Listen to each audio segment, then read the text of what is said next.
हिस्सा देने के लिए। मैंने अपने हिस्से का काम किया, मेरी वाइफ वहाँ बैठी हुई है, मेरी बेटी भी वहाँ बैठी हुई है, ठीक है। तो हम अगर सोसाइटी में सब कम से कम पढ़े लिखे लोग इस तरह से एक शुरुआत करें कि जब भी किसी इल्मी अदबी प्रोग्राम में जाएं तो अपनी फैमिलीज़ को साथ लेके जाएं, जिससे एक तो हेल्दी एनवायरनमेंट बनता है और दूसरा उनको बराबर के चांसेस मिलते हैं। तो आप इस हवाले से क्या मैसेज देना चाहेंगे? देखें, ये जो ख़वातीन, मेरी दादी की नस्ल से अगर मैं देखूं और आज मैं अपनी बेटी तक जाऊं, ये इन्होंने हमसे खैरात नहीं ली है कि हमने इन्हें इजाज़त दी है।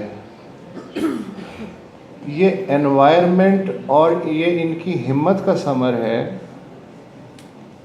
कि मेरी दादी का जो पर्दे का कॉन्सेप्ट था और मेरी बेटी का जो पर्दे का कॉन्सेप्ट था, नस्ल दर नस्ल वो तब्दील होता चला गया।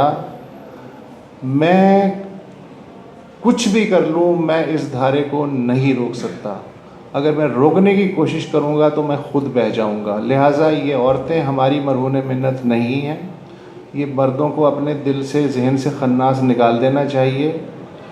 प्रोग्रेस की रफ्तार स्लो सही, लेकिन ये अपना रास्ता खुद बना रही हैं। यही नेचुरल तरीक़ा है और इसी तरह ये आगे बढ़ेंगी। हमें इनकी मदद करें ना करें, डजेंट मैटर एट ऑल। बहुत शुक्रिया, बहुत शुक्रिया। थैंक यू सर, बहुत शुक्रिया।